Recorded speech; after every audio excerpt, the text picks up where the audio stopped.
Better You. It's all about wellness, nurture, nourishment, lifestyle, and much more. Welcome. My name is Jane Izo.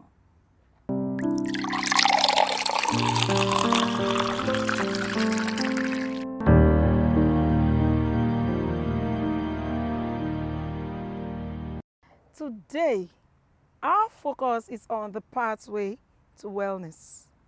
You want to know more? Come take a ride with us.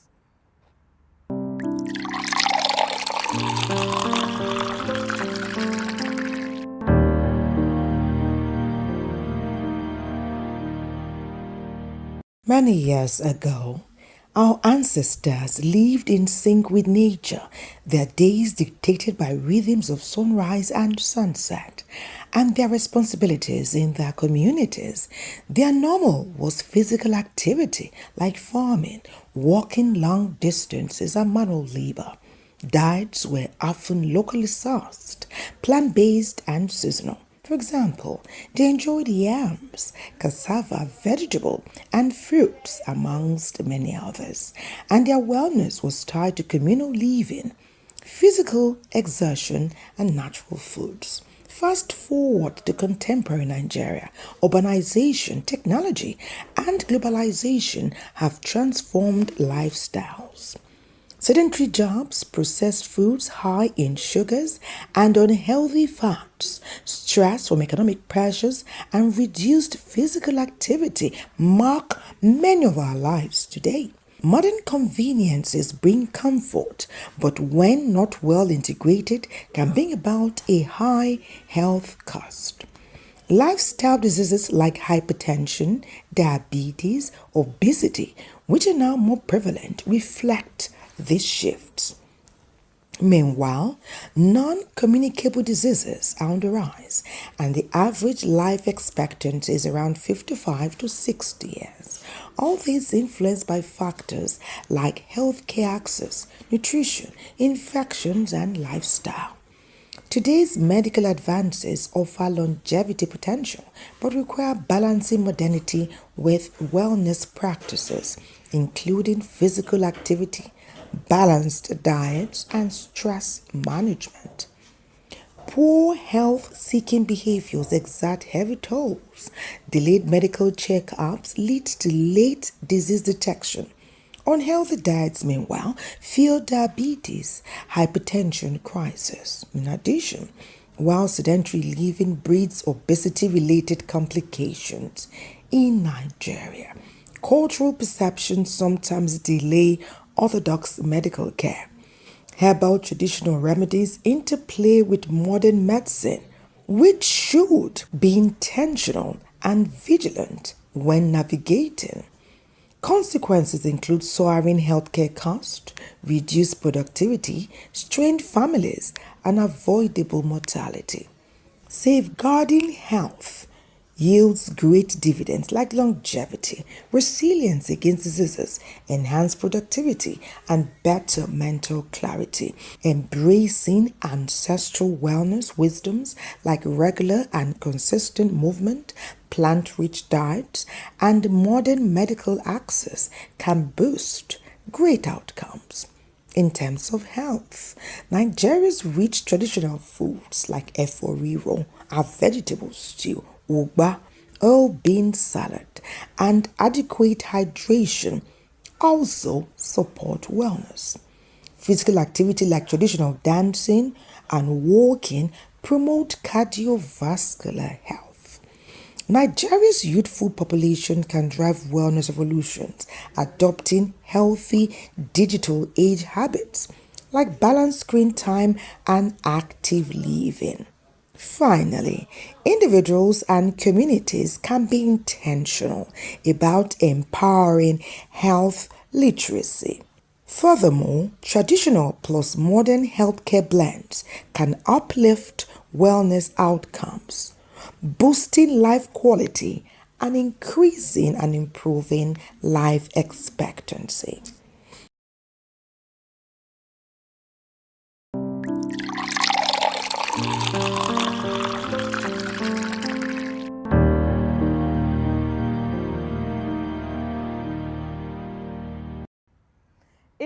be creating a lasting pathway to wellness, Dr. AGK Orji pays special attention to the role family planning plays.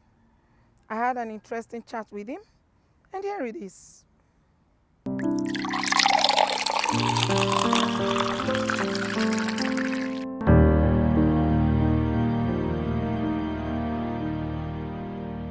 Dr. AGK, pleased to have you on the team. Thank you very much.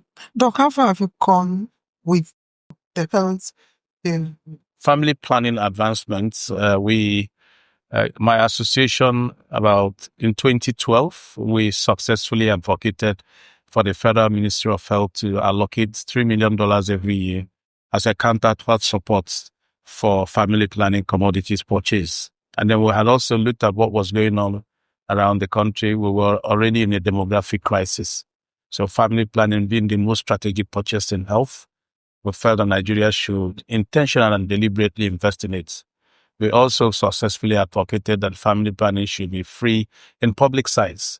So that's what my association, and my association is a conglomeration of about 50 international development partners, civil societies, and then NGOs working in the area of family planning in the country. I think you've been advocating for women health, especially when it comes to childbirth and pregnancy. I'd like you to expatiate in that. For the past 3 decades, I've worked both in the international level and in the local level. And that's why some of the work that I have done, including making sure that women have the services they need in the rural areas, I was part of enunciating and rolling out the midwifery service scheme, which our sister that is an deputy secretary general at the UN, Amina Mohammed, was the one that funded it through the NDG resources when she was a senior special assistant to the president of the country then, Jonathan. And then that midwifery service team brought down maternal mortality significantly. And then the world, actually Nigeria won 2 international awards based on that. Incidentally, the man that implemented the program at the time was our present Minister of Health, Professor Patrick. He was the executive director at the National Primary Healthcare Development Agency. So he was one that implemented it. Like I said, I'm proud to say that I was one that pushed and initiated it, and that was accepted. Maternal mortality came down. And then when the MDG funds ran out and the used Sharpie, but the rest is history, because we feel that could have been continued. But I'm glad that the President Minister, through the sector-wide approach, is putting all the resources and raise a lot of international funding to also see how to draw back the bad maternal mortality indices that we have. Okay, that is to say, what you're doing is locally, or you've gone beyond the shores of Nigeria? No, my work has been both locally and international. Like I said, I'm the civil society focal point for FP 2030, which is a global coalition of about 70 countries looking at making sure women and girls, have family planning that is of rights and of quality. 120 million of them between now and 2030. So have you been working with nurses, midwives to achieve this women health? Yes. To be frank with you, the major group that I have been working to make sure that women get services is midwives. So we mobilize midwives across the country to be able to provide services at the rural areas. And then also, I work with the Nursing and Midwifery Council of Nigeria to task shift post-abortion care from doctors into midwives. And that's why midwives can provide post-abortion services to women, reducing the deaths and disabilities that come from that. Safety and good health of Nigerians is very important to Dr. Orji. The program is better in hand, but the Orji is still at the set. So, I'd like you to advise the Nigerian on the last time to go about so that, to reduce all of these things that are emanating every day, especially for women, and when it comes to this child law. Well, what you're trying to say is the healthy living. Yes. It has nothing really to do with only childbearing. It's the general health of the public. For me, I always say my 45 years of being a physician, I came down to understand that your mind is your frenemy. Why do I mean that? It's your mind, your alter ego in you. When you want to do good, that alter ego says, why should you do it? If you listen to that, your mind that say, why should you do it? Your mind is your enemy. But if you want to do good, your mind says, that's a great thing to do. You have made your mind a friend. This also goes to everything you do in life. Remember, there are two major hormones the body releases, which affects everything. Number one is adrenaline. Adrenaline is what we call the fight or flight hormone. If you are in danger, there's a flush of thing that comes into you. It's adrenaline. You can run and jump over a fence. And then you'll be wondering, how the hell did I jump this fence? In Igbo land, we call it Osondwabwike. That means when you are running away from danger, you never get tired. All right? But you see, that hormone as is good to prevent you from being killed or to prevent you from, to protect you to fight back. That hormone is also dangerous. If you are the kind of person, you have a personality that is toxic. Let me use that word, toxic. By the way, in the women database, I forgot to mention there is a training component. And most of the training, the first training we give women in database is what I call civility training. There's so much toxicity in relationship in the country. And that also affects people's lives. So women are trained on civil behavior, how to be nice to each other. It will help their business in terms of customer relationship. It will also help their health. So coming straightly back to the hormones. So if every time anything you see is bad, you don't see anything good in any human being or anything good in anything anybody is doing, your body is surreptitiously releasing adrenaline. And when adrenaline is released, there's something we call the vagal tone. The vagal tone. That means the arteries, that adrenaline will make your arteries to be narrow all the time, and your heart will be working harder and harder to pump blood. That leads to hypertension. And then the exits. The heart fails, there's a heart attack, the brain, you have cerebrovascular accidents. That's stroke. Now, if you are somebody that is happy all the time, you laugh a lot, you do exercise, you have very good sexual relationship with your partner, your body releases a lot of endorphins. That's the second hormone. That endorphin is the hormone we call the good hormone. It's all the functions of your heart, functions of your lungs, functions of every organ of your body. The function is optimized. And then that means you get more healthy person. So it's important that people know that the thing that rules your life is your mind. Anytime you see anything or somebody tells you about something, first of all, look for that inestimable value God put in that person. That way, you can see that 70% of times, assumptions you made that were in the negative way were wrong. And that also affects your living. The adrenaline leads to the use of cortisol. And cortisol is very damaging to the body. So these are some of the things that we're saying. For human beings, always know that your mind is your frenemy. Either your friend or your enemy. But you will determine whether your mind is your friend or your enemy. And that's exactly what this women database is going to do for 5 million women in Nigeria. Imagine when we have done that. Nigerians will be better for it.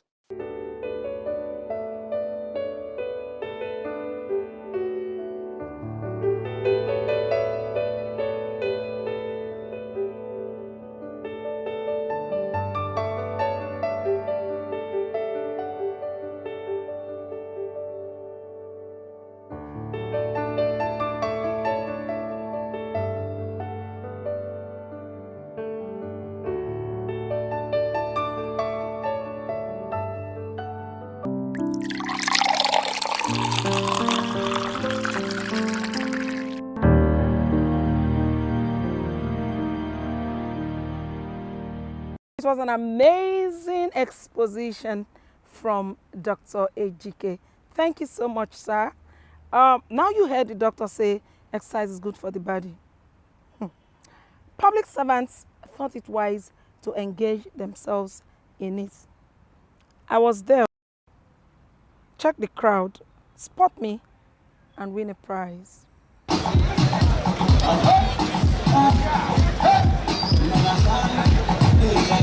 Please go down back to the line.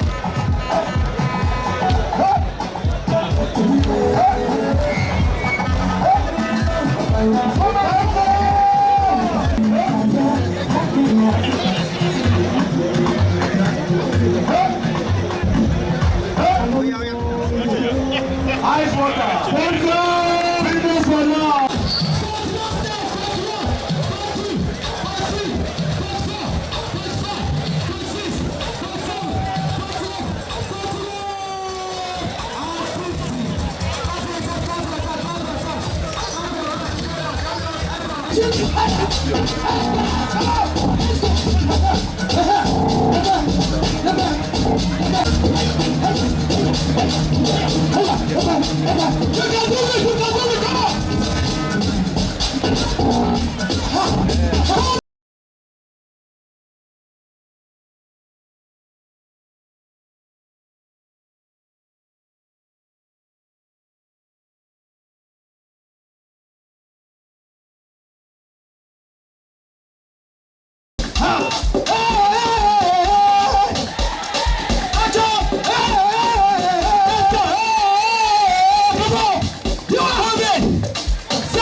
the effect of that day is still on me. I told you I was there. Did you spot me in the crowd? Yes, soft moves there, but sure to loosen up some tight spots in the body. Well, we all know a healthy nation goes with healthy citizens. This is about the size of our package. Join us every week for more on Better You. I am Jane Eason. Bye for now.